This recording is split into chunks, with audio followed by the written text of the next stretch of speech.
Greetings and welcome to the Tiger's Den. This is the voice of Cheryl, and I am Toothless Tiger. Happy Valentine's Day.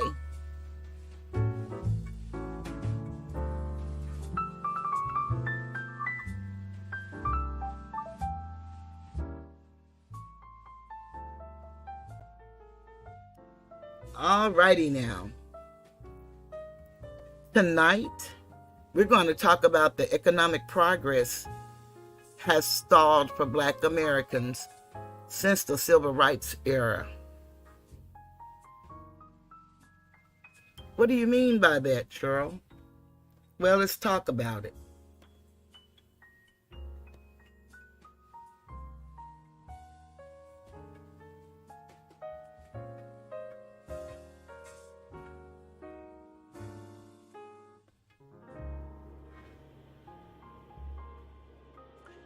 First off, let me just come on camera and say, Happy Valentine's Day.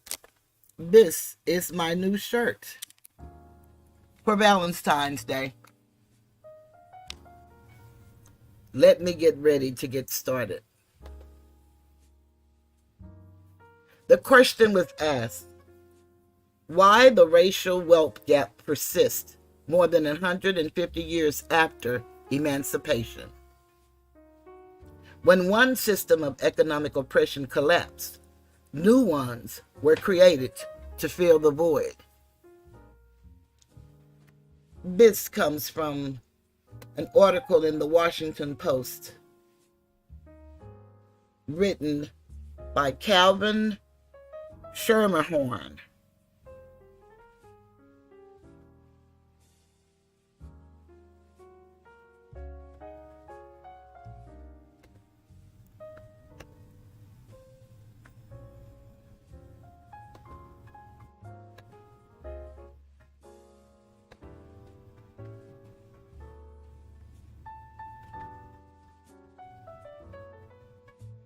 This is from his perspective. Calvin Schermerhorn is a professor of history in Arizona State University's School of Historical, Philosophical, and Religious Studies, and author of Unrequited Toil, A History of United States Slavery, June 19th, 2019.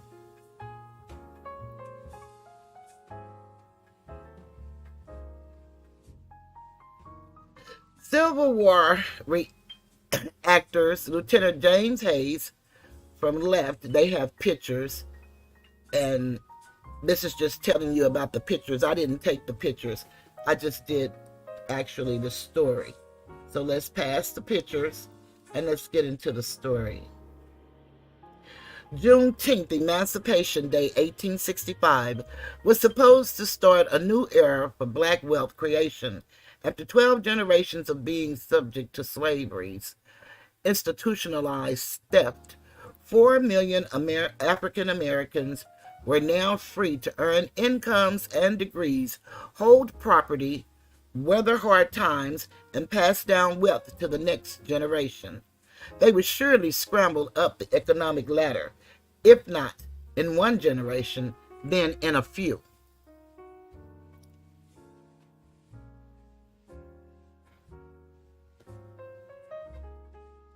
Eight generations later, the racial wealth gap is both yearning and growing. The typical Black family has just 1/10 the wealth of the typical white one. In 1863, Black Americans own 1/2 of 1% of the national wealth. Today, it's just over 1.5% for roughly the same percentage of the overall population. The cause of that stagnation has largely been invisible, hidden by the assumption of progress after the end of slavery and the achievements of civil rights. But for every gain Black Americans made, people in power created new bundles of discrimination, largely hidden from sight, that thwarted again and again the economic promise of emancipation. It's a common misperception that the racial wealth gap is an unfortunate legacy of a bygone era. The myth goes like this: slavery and Jim Crow bred black poverty. In the 20th century, millions of black families moved out of the South chasing high wages in urban industry. But after a few decades, the factories closed, inner cities decayed, and a complex tangle of pathology emerged in single-parent households and soaring incarceration rates.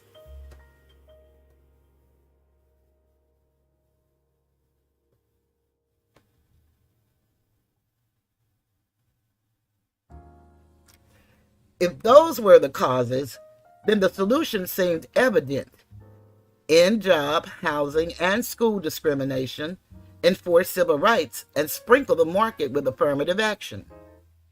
If those things failed to close the gap, then the problem was one of follow through.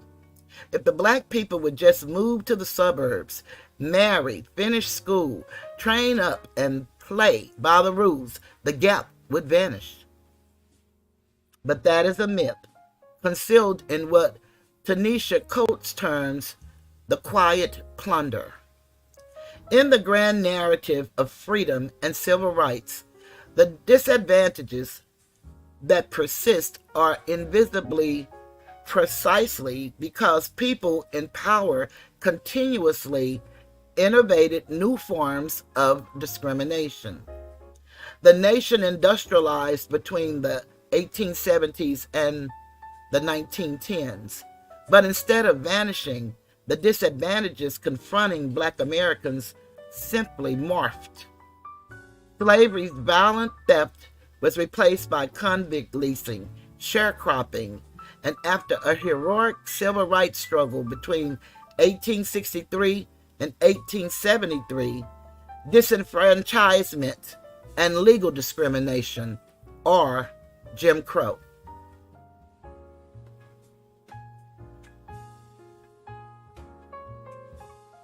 When African American descended, people began to move into industrial cities during and after World War I.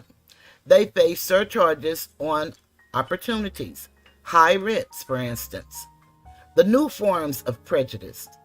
The Negro is up against the white man's standard without the white man's opportunity, argued black mathematician and sociologist Kelly Miller in 1930. African Americans, migrants who fled the South, crammed into marginal neighborhoods where landlords gouged them thanks to their lack of access to alternatives. Isabel Wilkinson, who chronicled the journey of black Southerners north, noted that migrants to Chicago were living in virtual slave cabins stacked on top of one another.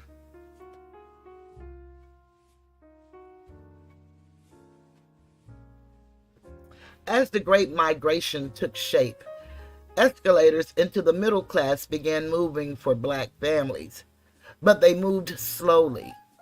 Black workers joined unions, trained up, doubled up in housing, scrimped and saved, and played by the rules. But Jim Crow followed black people out of the South, re-emerging in federal housing and social policies. Southern Democrats were gatekeepers of New Deal legislation. So when the federal government created economic entitlements, it built in white privilege.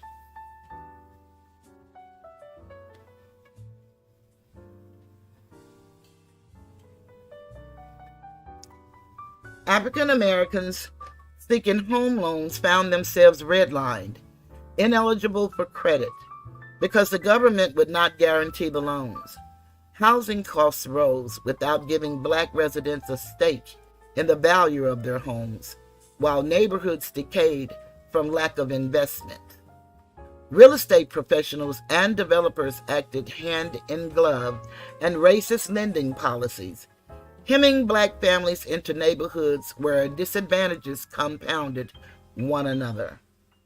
Low-quality schools and services in poor neighborhoods were a drag on upward mobility. Since housing equity makes up about two-thirds of median household wealth, excluding black Americans from establishing equity during a time of unprecedented rises in home values locked in and exacerbated wealth disparities. Social Security was unavailable to farm and domestic workers, including most black workers. And after fighting for a double victory against fascism abroad and racism at home, black World War II veterans returned to find their GI benefits were a sham. As one historian argues, the GI Bill did not create a more middle-class society, but almost exclusively for whites. It was deliberately designed to accommodate Jim Crow. Local officials directing benefits such as job training steered black applicants to unskilled and white applicants to skilled and semi-skilled jobs while denying home and business loans to black applicants.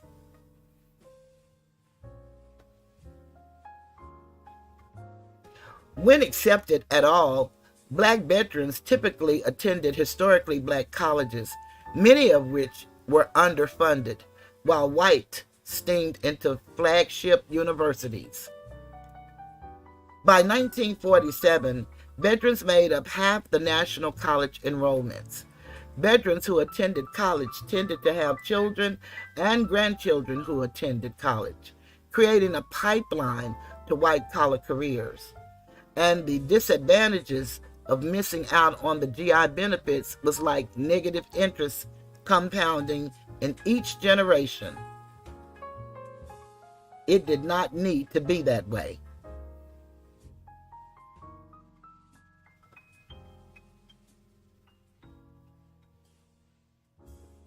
The racial wealth gap persisted in spite of an unprecedented nosedive in economic inequality more broadly. In the middle of the 20th century, workers took home a greater share of the nation's income than at any time before or since, and missing out on the enormous expansion of new middle-class wealth meant not benefiting from the investments in home and education that became a lever on opportunity for the next generation.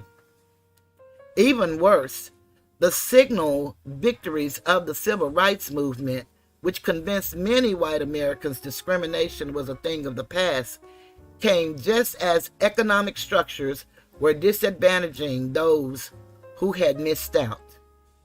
Workers' gained petered out after 1974. Unionized African American workers were disproportionately vulnerable to the deindustrialization and policy responses to economic challenges of the 1970s, weakened unions, promoting income inequality. Rural black Americans, still the last rural minority, fared no better. Those who remained in the locales in which their ancestors were enslaved lived in precisely those places with the least intergenerational upward mobility in the 21st century. Since the 1940s, African American farmers have been dispossessed of their land with the help of the government agencies. Rural African Americans have among the worst health outcomes in the nation.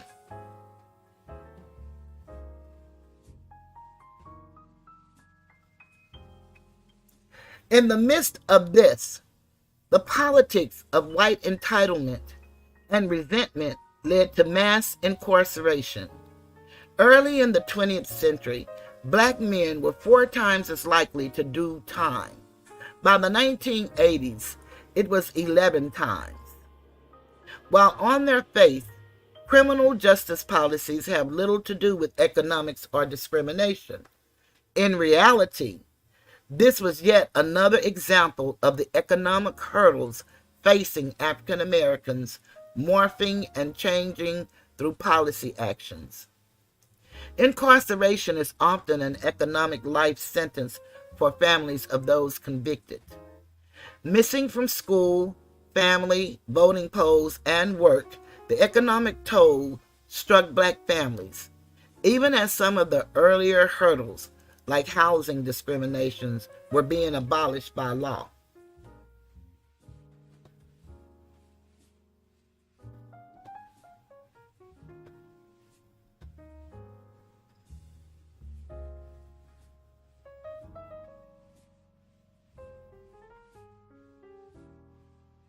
This was like an insidious game of whack-a-mole.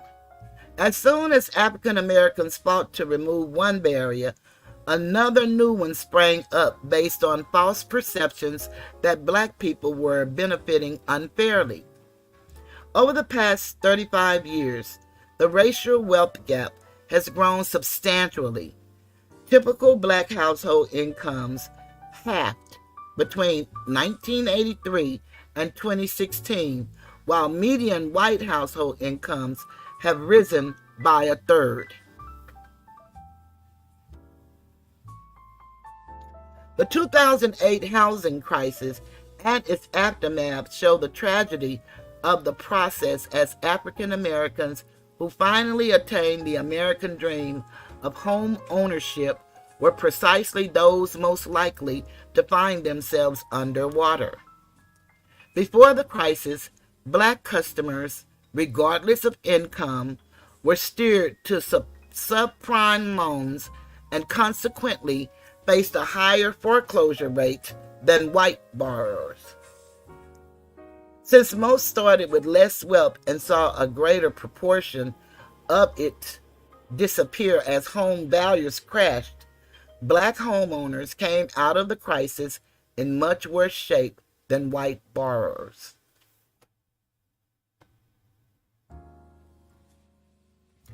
Since the Great Recession, Black workers have seen the lowest wage gains of any group.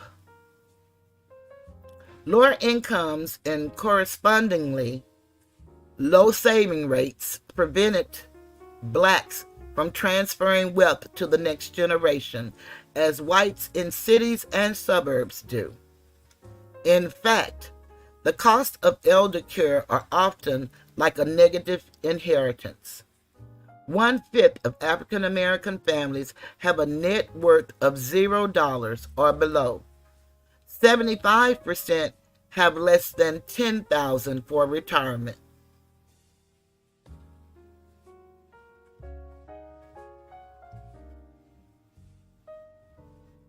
The enduring barriers to Black economic equality are structural rather than individual. Instead of working to alleviate them, the party in power is rolling back civil rights protections, reviving the war on drugs, and expanding private prisons. Black aspirants to the American dream continue to face lending and real estate discrimination and predatory inclusion in higher education. Escalators into the middle class have slowed and stalled, and the rung of the economic ladder one starts on is most likely where one will end up. Unless current economics change, Black families will be poorer on the 175th anniversary of emancipation than they were in 1980. Now that's since the Civil War. That's where we are as a people. Hey, Asatar, thank you for joining. Happy Valentine's Day.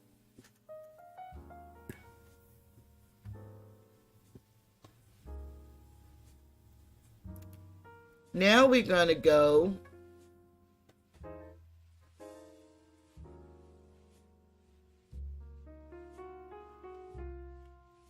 from the 60s up until now. This is heartbreaking, to say the least. And it's somewhat bittersweet to try to educate a people that don't feel they have a need to have the knowledge. And then when you're reading an article and quoting individuals in the article, then you can be demonetized on your video because you said a word that they may consider in their ambiguity as some sort of hate speech or whatever. I challenged that and I asked them, how is it that we can discuss any and everything? I can be called any and everything, but I'm just trying to uplift fallen humanity. And there is a question on quoting an article. Be that as it may, I feel the need that someday, sometime or another, someone will want to look at these videos and perhaps learn something. And I hope that be the case. I'd like to thank everybody for joining and hitting the like button. It's hard enough when you put in a lot of work and research to bring what I believe is excellent content, but maybe what I believe is not what the community believe, and that's okay. I know that this information is very well needed. We are in dire straits. Our conditions are just horrible. I look at and see different YouTube videos where more and more domestic cases end of life. I see so many different types of videos and families being destroyed and torn apart. It's just really heartbreaking, to say the least. Hey, so Alicia, happy Valentine's Day. But we have to just continue on with the mission. It's not going to always be easy. And as Martin Luther say, I might not get there with you, but, it is my hope to just help somebody learn enough to navigate through all of the systems that are in place and all of the discouragement, all of the crime that you see in your neighborhoods, that it could be you, and thank goodness that it's not. Just do the best we can to help one another. And the best way to help an individual is to obtain knowledge and walk and live in your knowledge and integrity. No matter what's going on around you, you got to stay focused. This says, these charts show how economic progress has stalled for Black Americans since the Civil Rights era. And this is by Tammy Lubby from CNN. And what Tammy has to offer is, the typical Black American family is virtually no closer to equal footing with its white peers in terms of income and wealth than it was 50 years ago, when civil rights era reforms were enacted to expand opportunity and limit outright racial discrimination. Like the protests in the 1960s, the recent waves of rallies following Black Americans' deaths at the hands of the police have renewed attention to the long-standing racial divide in the U.S. Over the last half-century, I would say that for many indicators, things have stagnated, said Elora Duranoncourt, assistant professor of economics and public policy at University of California, Berkeley. Quote, the wealth gap, the income gap, the earning gap, unquote. The typical Black household has less than 1/10 the wealth of the typical white family. almost the exact same ratio as existed in the 1960s, according to an analysis by Moritz Kahn, an economics professor at the University of Bonn in Germany. Lower home ownership rates among Black Americans, as well as smaller incomes and inheritances, account for much of the difference. The wealth chasm narrowed somewhat in the intervening years until the financial crisis just over a decade ago. More Blacks became homeowners, but factors such as continued residential segregation meant that the value of their housing and their net worth did not grow as much as it did for the white homeowners, said Edward Wolfe, an economics professor at New York University. Also, Black families tended to have higher levels of mortgage debt.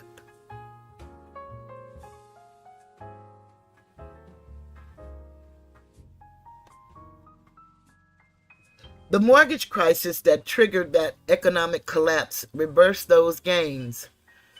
Home ownership rates among Blacks plummeted from nearly 50% in 2004 to the low 40% range in recent years, a level not seen since the 1960s, according to the Urban Institute. Congress enacted the Fair Housing Act in 1968 with the goal of prohibiting racial discrimination.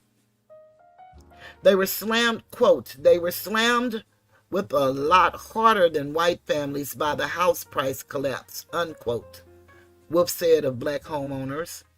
Quote, lower incomes plus a credit crunch meant that they were left out of the housing market even after 2010, unquote. The median income of Black households grew from the late 1960s into the 1970s in the wake of several federal reforms, including the Civil Rights Act of 1964, which prohibited discrimination in employment and created the Equal Employment Opportunity Commission. This helped shrink the difference between the median incomes of Black and white families during that time, experts said. Hi, Izetta. Welcome. Happy Valentine's Day.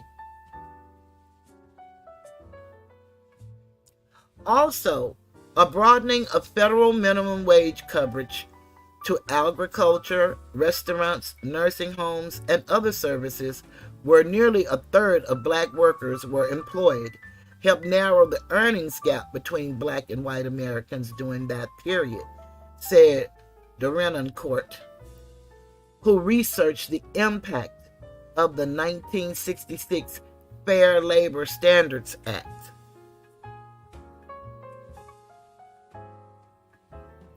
After that, the divide widened again as Black Americans lost ground.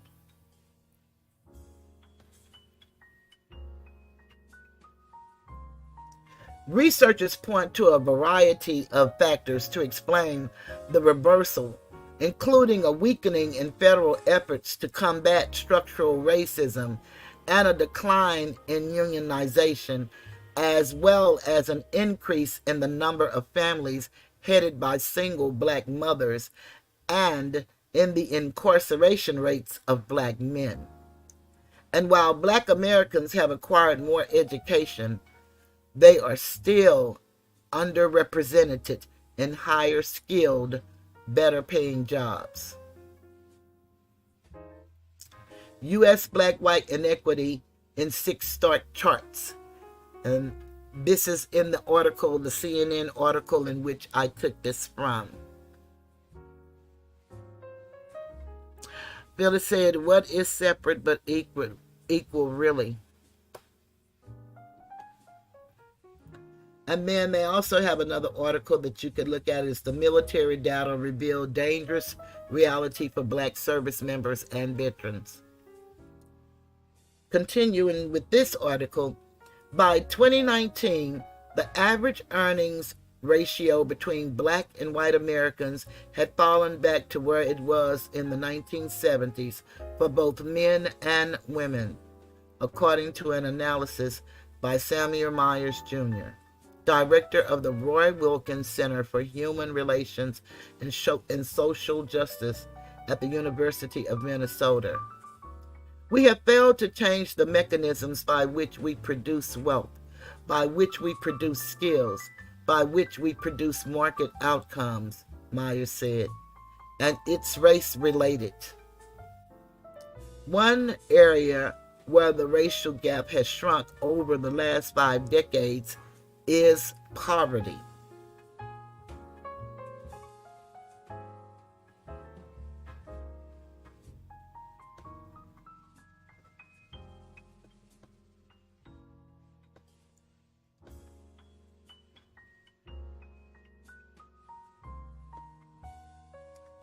In 1970, there were nearly 4 times as many non-Hispanic black Americans in poverty as non-Hispanic white Americans. In 2018, that ratio was about 2.6. A more consistent narrowing of the divide began in the 1990s, a period of economic prosperity and a hot labor market. Also, some government programs for low and moderate income Americans, such as the Earned Income Tax Credit, were adjusted to make work more attractive, and Congress overhauled welfare in 1996, reducing assistance to families and prioritizing employment. Hey, Lazy Bone, good to see you. Happy Valentine's Day.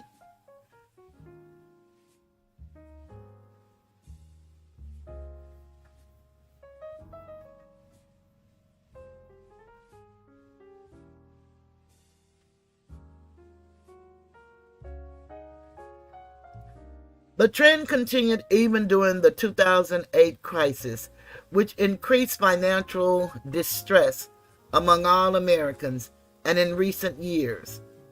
Still, roughly 1 in 5 black Americans are living in poverty, said Christopher Weimer, co-director of the Center on Poverty and Social Policy at Columbia University. While that has come down a lot in the past 50 years, it's still a shockingly high number, Weimer said.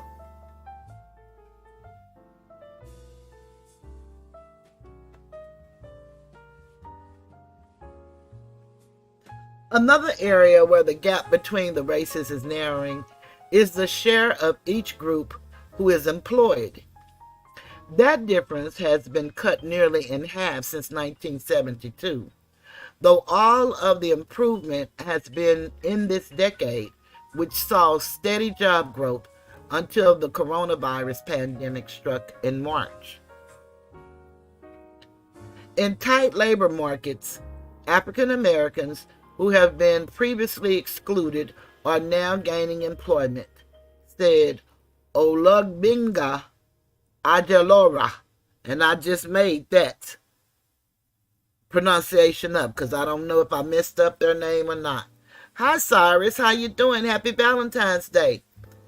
Senior economist at the Left Learning Center for American Progress. Black Americans typically are more subject to the whims of the economy than their white peers, he said. During recessions, the percentage of blacks who are employed drops more than the share of whites with jobs. And when the market improves, white Americans are first to get hired. Until the outbreak, unemployment had been at or near 50-year lows for several months. Still, problems that have plagued black Americans for decades persist. Ongoing hiring discrimination has kept the black jobless rate at or above twice the white unemployment rate for much of that time, Adelori said.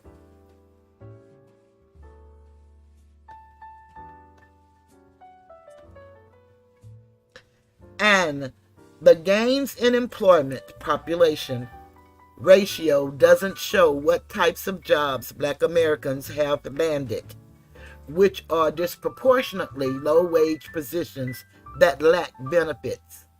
That's one reason why they've been hit hard by the coronavirus. This positive era still had underlying issues, which this pandemic has made clear, Dolores said. And that's the end of that story. Now, I'm almost sure that this video won't be funded either, just like my last video, because of the words that's in quote. Oh, thank you for joining, Cyrus. I greatly appreciate you.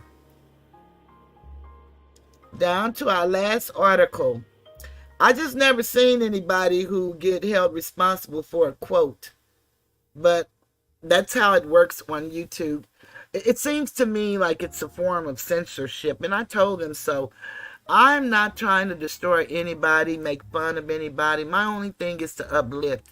And I told him, it's as if we can't talk about our plight. You know, we can't discuss it nowhere. Anytime we go to discuss what's happening to us as a people, everyone wants to shut us down. Yet we have free speech. Is speech really free? I beg to differ, because we're not allowed to just have conversation with one another over any platform that I know of. You know, they say we can. YouTube is held harmless, and so are all other social medias, over what people say. But we can call each other all these names and put each other down and go find people criminal records and go dig up their children's and put their pictures up on, you know, their community walls and make jokes and get donations to make the haters mad. But we can't discuss why we're in the condition in which we're in. It's really sad. And it's unfortunate that we don't own any platforms that we could get together and have these conversations. So until they just decide they don't want me on YouTube, I'm going to forever be doing my share of sharing, because somebody want to know this, somebody need to know this, and certainly we need to teach our children. Because I am in the generation of the baby boomers. So I'm on the other side of 50. Matter of fact, 15 years over that side. And so we know that we don't control life or death, and we don't know when our time will come. And we want to be able to leave a legacy. And if we can't leave property and monies, then we can certainly leave knowledge, which is power. For it is written, my people are destroyed for the lack of knowledge. And so I can only give what I have, and I give to you guys weekly. And they can either allow commercials or not. I don't control that. But I do control my purpose, and I will continue on my purpose. I guess they said they'll make a believer out of me. I said this is something I would do for free, and I guess that's what they're saying. Yeah, that's what you're going to do. They gave me monetization, but yet I don't get commercials. It's the irony of it for me. This is the Pew Research Center, and we're going to do this one, and then we're going to call it a night. Again, I thank you all for being here. I hope y'all hit the like button. Thank you so much, Cyrus, for joining. Let me just give you a beautiful thank you.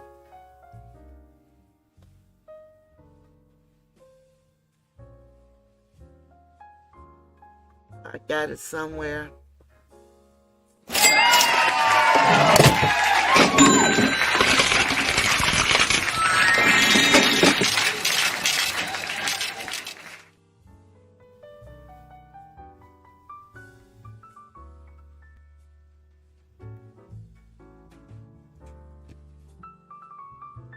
Thank you for the Cash App. Thank you so much. Let me give you a beautiful thank you.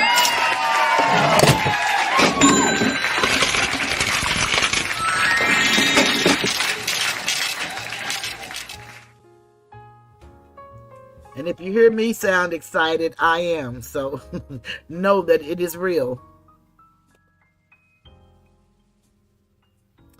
Okay, y'all, we're going to go with the key factors about the nation's 47.9 million black Americans.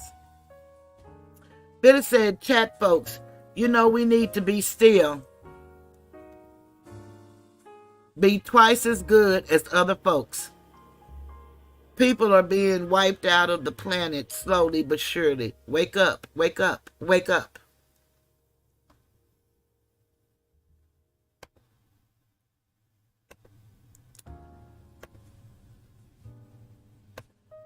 I just think this is interesting information that you can have a conversation with your children. You know, sometimes we say we don't know how to talk to our children or what to talk about. These are some of the things we can talk about with our children. No matter the age, you have to tell them according to their age. So, of course, you wouldn't have this conversation with the 2-year-old, but certainly you can start having this conversation with the 6 and a 7-year-old, and you don't have to give them all of it at one time. You can just tell them some stories of some things that they'll need to know as they go through their day. You really should do that. It really helps their esteem when they know who they are and they know that you know who they are and you're there to protect them. And then they feel also confident when you have conversations with them.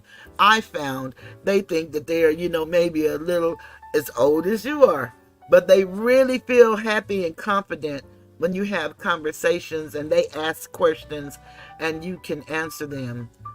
Or you can ask them questions and ask them what they think about certain things. Nothing out of their age range. It's a process. And I believe in allowing children to be children for as long as they come. Because everything has a cycle of life. And as they mature, they'll go to a different level up until they're on their own. But until then, we need to equip them with every fiber of our being. We need to give them whatever knowledge and whatever skills we've acquired. I know a lot of mothers don't want their sons out cutting the grass and changing tires, and they've almost made it impossible to change tires or oil these days, the way they're making these cars. But ladies and gentlemen, our boys need to know how to use their hands. It's good to have a mind. It's good.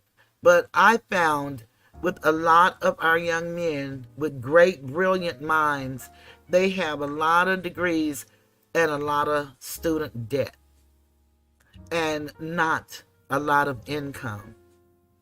No matter what the degree. Hi, M. Jones. Thank you for joining us. No matter what the degree, they're not getting what they rightly deserve.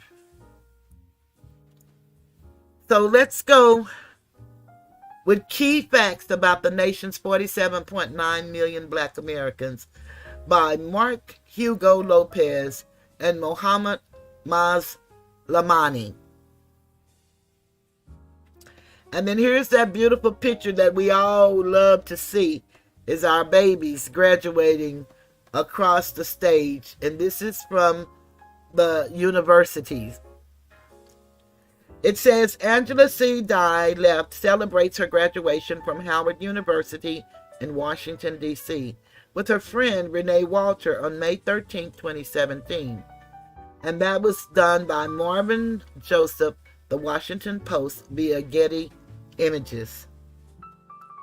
The number of black people living in the United States reached a new high of 47.9 million in 2022, up about a third, 32% since 2000, according to a Pew Research Center analysis of government data. This group is diverse, with a growing number and share born outside the U.S. and an increasing number saying they are of 2 or more races. For Black History Month, here are key facts about the nation's Black population.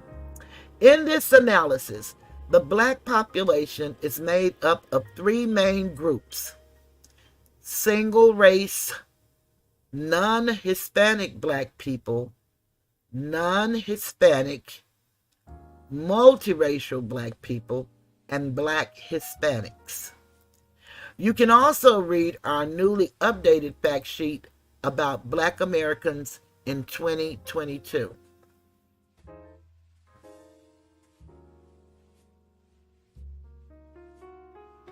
How we do this terminology. The Black population in the United States has grown by 32% since 2000, rising from 36.2 million then to 47.9 million in 2022. Notably, the number of people self-identifying as another race in addition to Black has increased nearly 254% since 2000. This reflects a broader national shift in the number of Americans identifying as multiracial, as well as changes to how the U.S. Census Bureau asks about race and ethnicity. The number of Black Americans who say they are Hispanic has also risen sharply over this period, up 199% since 2000.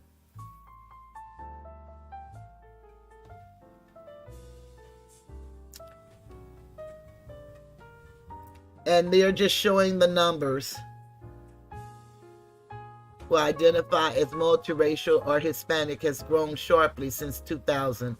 These are the numbers.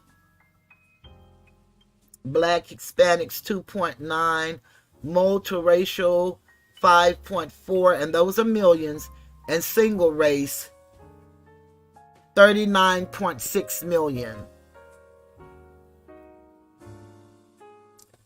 The arrival of new immigrants from Africa, the Caribbean, and elsewhere has been an important contributor to Black population growth.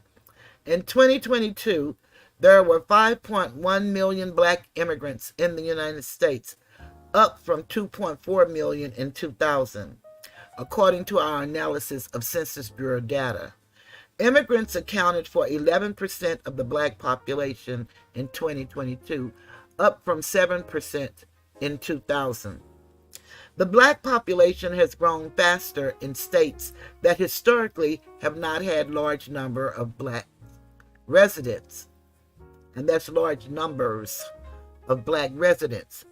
Utah experienced the fastest growth in its Black population between 2010 and 2022, with an increase of 86%. The Black population of Hawaii and Nevada increased by 57% and 56%, respectively, during that span. This only counts states with Black populations of at least 25,000 in 2010.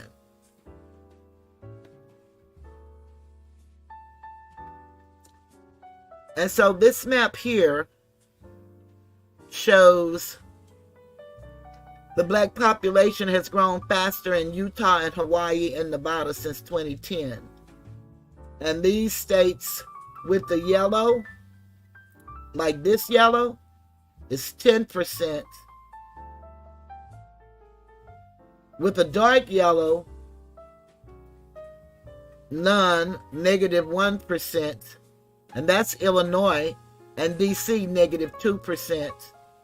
With the light green, you have 11 to 20%, and that's Alaska 16%, Oklahoma 20%, Kentucky 14%, Indiana 17%, West Virginia 16%, Virginia 11%, and Georgia 19%. Maryland 12%, and North Carolina 13%. And then they go on to another color, which will be this color. And that color looks like it could be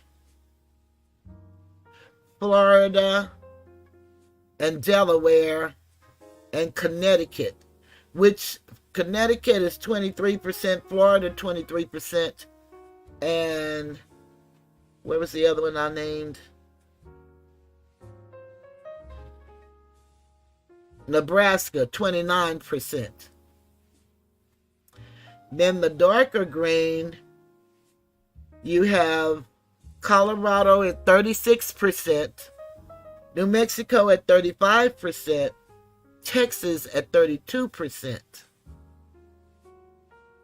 and Maine 32%. And then the darker colors would be Washington State is 50%, Oregon is 44%, Nevada 56%, Hawaii 57%, Arizona 52%, Minnesota 53%, and I guess this is going to be Idaho 41%, and Rhode Island 42%. That's a neat little map. The states that experienced the largest numerical increases in black residents between 2010 and 2022 are also those with the largest black populations overall. Texas, which saw growth of 1 million black residents between 2010 and 2022, Florida, up 745,000, and Georgia, up 595,000. Each of these states now has a black population larger than that of New York, which ranked first in 2010. Meanwhile, the black population declined in the District of Columbia, -2%, and Illinois, -1% between 2010 and 2022. New York City has more black residents than any other metropolitan area. About 3.6 million black Americans live in the New York metro area. Other metro areas with large black populations include Atlanta, 2.2 million, Chicago, 1.7 million, and Washington, D.C., 1.6 million. As a share of the population, the Atlanta area is home to a higher percentage of black people than any other metro area with at least 1 million black residents. Nearly 4 in 10 residents of the Atlanta metro area, 36%, are black. The next highest shares are the metro areas of Washington, 28%, Detroit, 24%, and Philadelphia, 23%.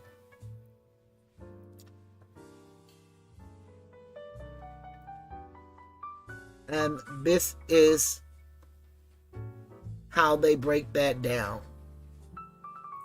And it was very interesting to know the population percentage in Los Angeles and Long Beach is 0.09. I thought that was really strange because I thought they would have had 1 million, but they don't.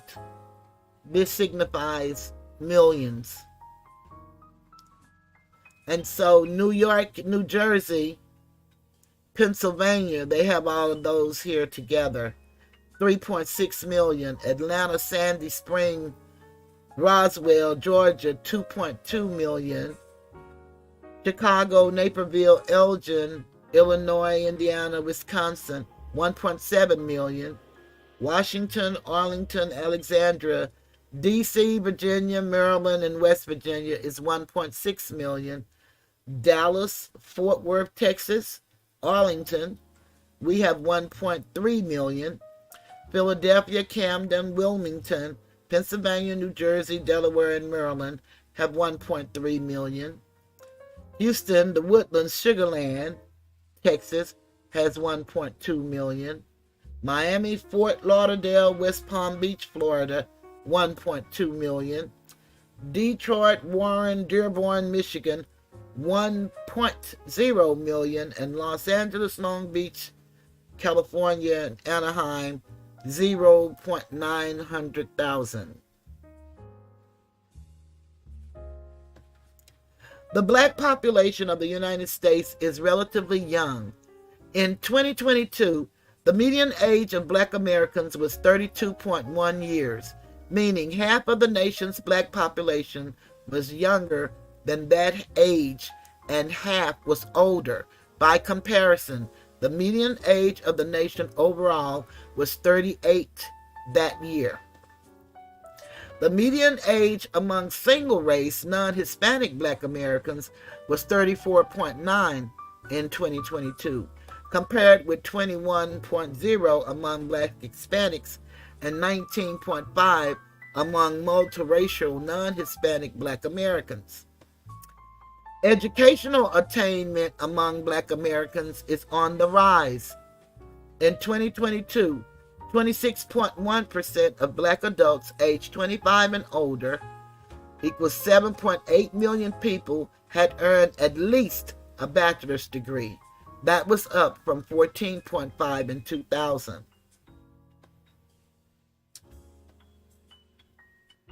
And this is a growing share of black adults aged 25 and older have a bachelor's degree. Growing shares of black women and black men alike have earned at least a bachelor's degree, but black women have made faster gains than black men. In 2022, 28.9% of black women ages 25 and older had earned at least a bachelor's degree, up from 15.4% in 2000. Among black men in the same age range, by comparison, 22.8% had earned at least a bachelor's degree in 2022, up from 13.4% in 2000. Black Americans are less likely than other Americans to be married. About a third of black adults, 32%, are currently married.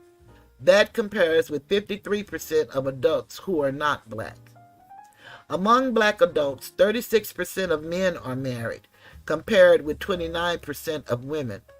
Black women, in turn, are slightly more likely than black men to be divorced, 14% versus 10%, or widowed, 8% versus 2%.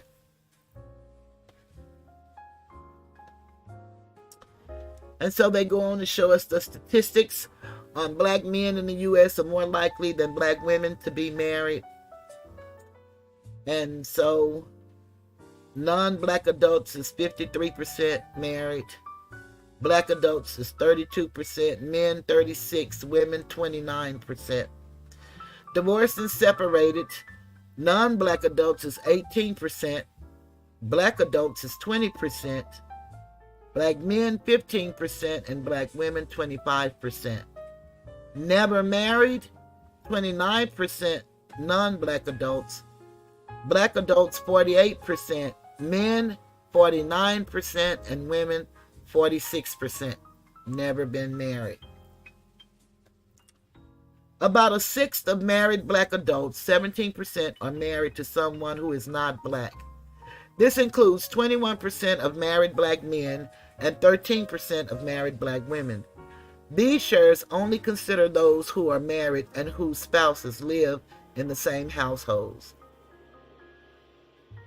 Married black women, in turn, are more likely than married black men to have a spouse who is also black, 87% versus 79%. This includes spouses who are single, race black, multiracial black, and black Hispanic.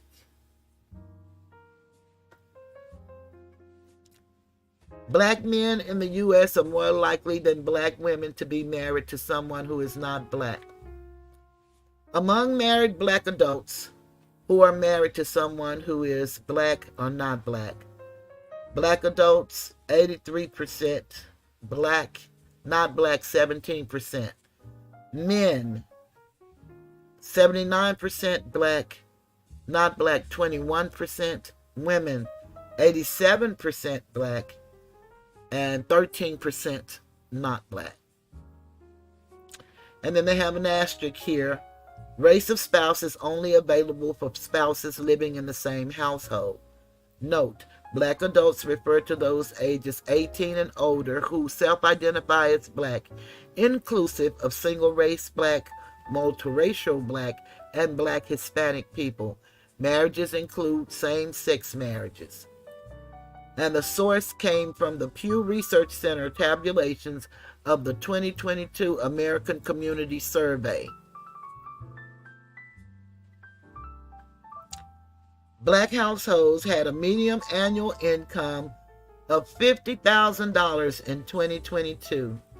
That included a median income of $60,000 among multiracial black households, $56,500 among black Hispanic households, and $49,500 among single-race black households.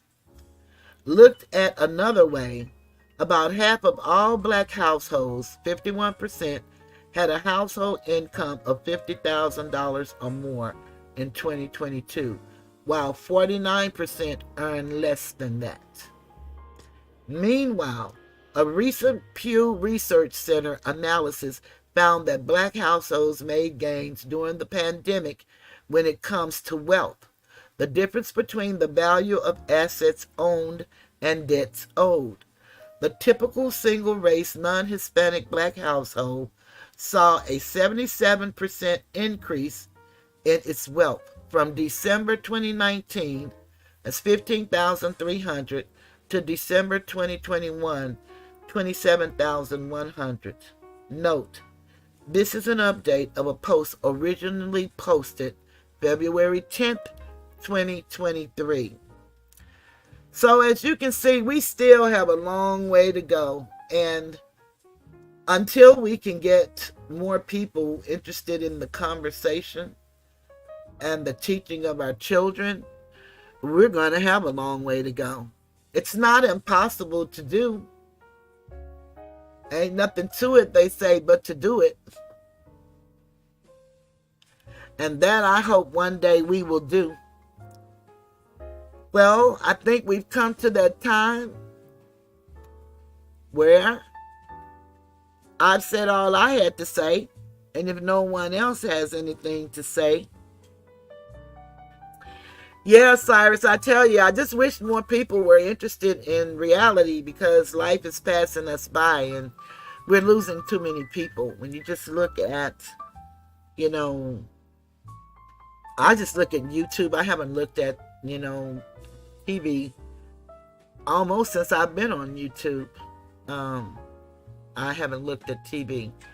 But just looking at all of the things that are happening to us on every front, there has to be a time where we as a people decide enough, and we need to start doing something different. And it starts with teaching our children. I just truly believe that. But, I only had one child.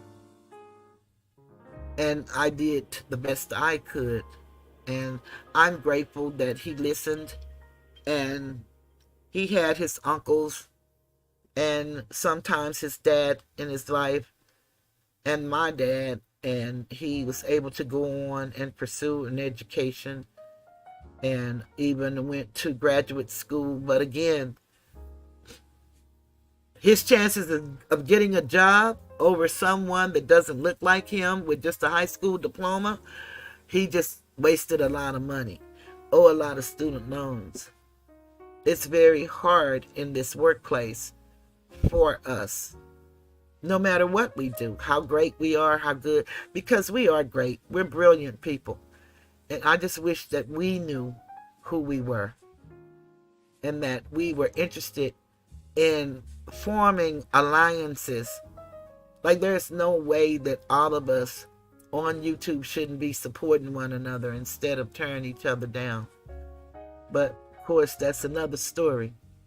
A lot of people are after the bag, and I think that's an illusion. I don't believe the bag is that great. And if anything, it puts you in another tax bracket. And the more you owe and the less you make. But who am I and what do I know? I am just here to help you help yourself. Help your babies. That's what my desire is. I started out telling us who we were before we were slaves. That's who I found out I was. No one has to identify as an Asiatic woman or man, but that's who I trace my unalienable rights to, the identity that was taken from me. I don't come to give false information. I only give the things that I've researched, and you can research them too. You can start with a thought or something that I say, and then you can go and start going to the library. Go to the Library of Congress.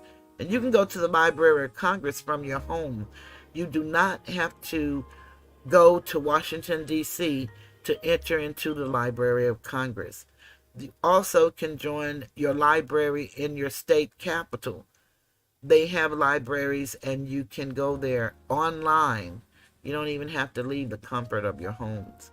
But books are very important. It's best to get the older books, especially dictionaries. We need to understand that words are very important, and you need to know when you say something, you need to mean what you say, because when you're dealing in a world where everything is policy, procedure, law, and rules, I mean doesn't cut it. People don't hear what you mean, they hear what you say. And then we got to teach our children to take accountability and responsibility for their actions. And it would be a very good thing if they could see us doing likewise. Because believe it or not, even though our children love Spider-Man and Superman and Batman and Wonder Woman, you are the hero in their life, or the shero. And so they're going to emulate you. You know, people said, their parents say, don't do as I do, do as I say do. That's a beautiful storyline. It sounds real good. But I'm going to tell you, they're going to do what they see. That's what we do. We mimic what we see and what we hear. So you have to be very careful, because you have some little mini-me's looking up to you. And even if you don't have children of your own, whoever you are around that's younger than you, they are very impressed by your presence. So they will remember you. They may not remember your name. They may not even remember how you look too much. But they will always remember how you made them feel. They will remember that. So you should remember that when you're in the presence of children. You don't allow them to control anything, but what you do as an adult is you take into account that they are impressionable and they have feelings. You know, when we were growing up, a lot of our parents didn't give us the opportunity to express ourselves. A lot of the children today have too much expression that their parents allow them to do, to it's downright sometimes disrespectful. But when you have a relationship with your child, that's between you and your child, and you have a right to have that relationship. But as a parent that knows one day they're not going to be here, and as parents, we like to think that perhaps we would leave before our children. You want to leave them with the ability to make decisions, wise decisions, to have intelligent conversations, to circle up their emotions and to be able to stand on their square, no matter who they're dealing with. You want them to be able to look a person in the eye when they speak with them and not hold their heads down. Those things they get from home. A lot of our babies, because of our situations, don't get the lap time that they deserve. Because the way the economy is set, a lot of mothers have to work outside the home. And, you know, once the baby is born, you got to be back at work in 6 weeks. So that time that you normally use, those 3 months, you know, you carried the baby for 9 months, and those 3 months outside of the womb is generally the bonding period here in Earth. We don't really get to do that, a lot of us. There are some women that are fortunate because they do have husbands, they do have spouses, or they have time on the job, or they have benefits. But it's really, really, really stressful. It's really hard. The fathers are anxious. You know, it's a new beginning for everybody involved. Communication, I found, is the key. I wasn't a great communicator, even though I thought I was, but I was not. Communication is the key. Understanding. Compassion, commitment, grace, and mercy.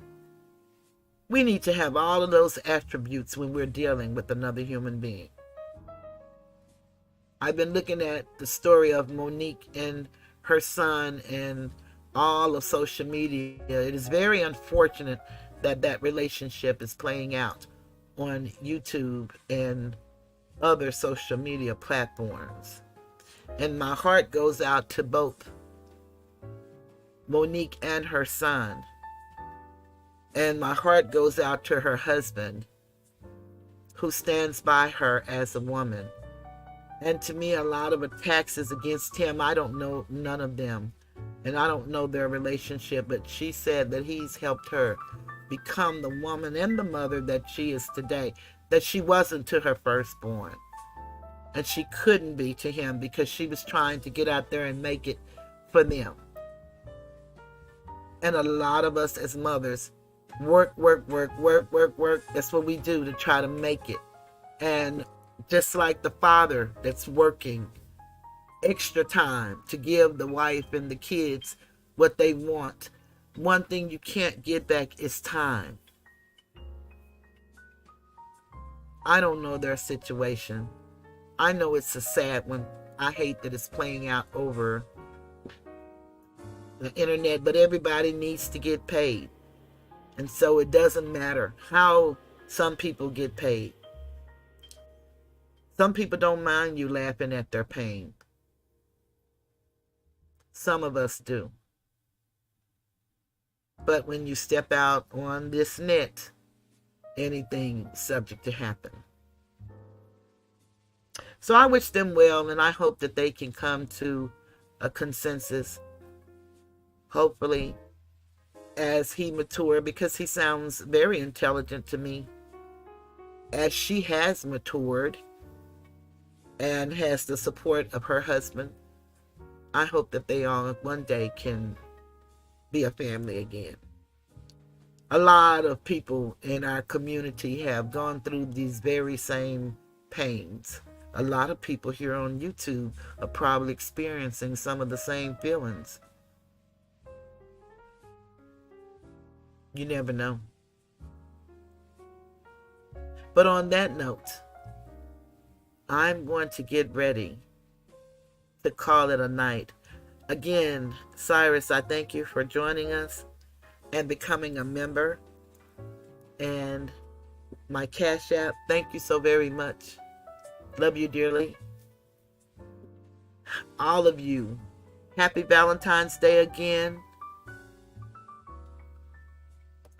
And I'll let y'all see my red shirt again before I leave. This is my little red I love you shirt. And I can't show y'all the back because it's really, really good. The back part is really the best part of the t-shirt. But with the way they're doing me these days, I ain't gonna do it. I won't show it. I'll just keep uplifting. And you guys keep coming back, and I'll keep giving you all of what I have to give. And that's just a different way of thinking and doing things. That's what I will do. So on that note, I'm going to get ready to leave the tiger's den. And of course, I'm going to leave with my favorite, the greatest love of all, because I truly believe the children are our future. I believe that. I think I'll do a mother's love and then the greatest love. Happy Valentine's Day. Goodbye. In a mother's love, you will find everything. Everything's alright. To a mother's love, you are bound. You can rest on sacred ground. In a mother's love, you are free to dream, because she sees what you can be.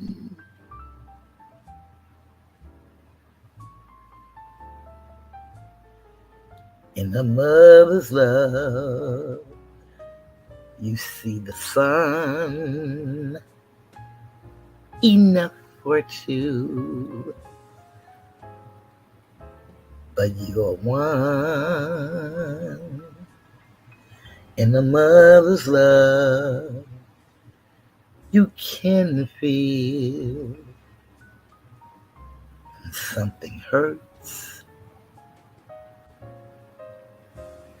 You can heal. Yes, a mother's love is real.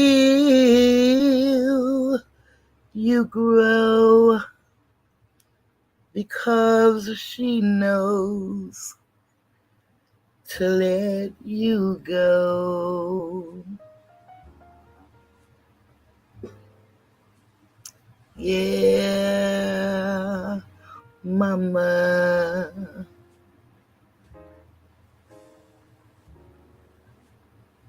Mama, mama, mama.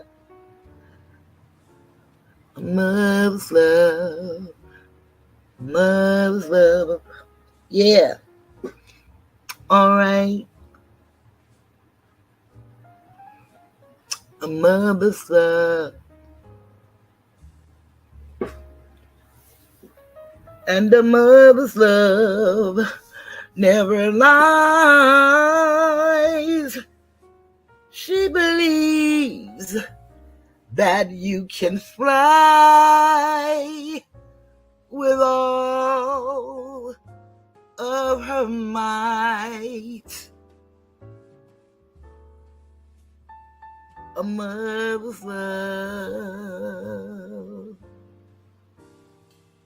Yay, mama.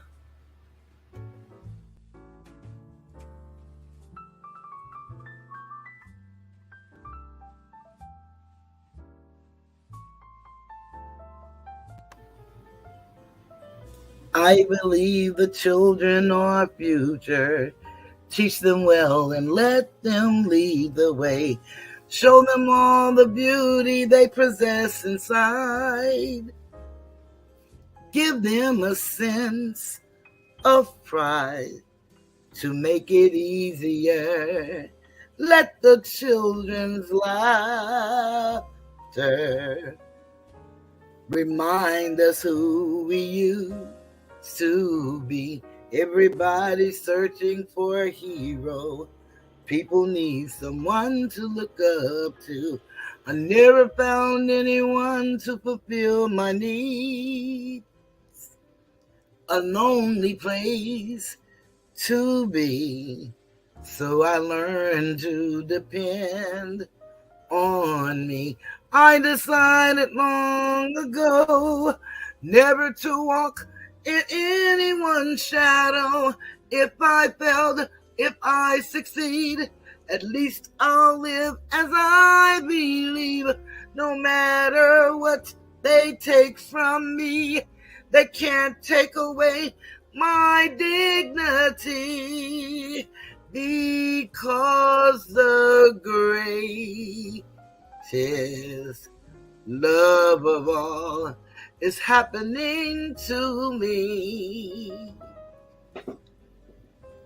I found the greatest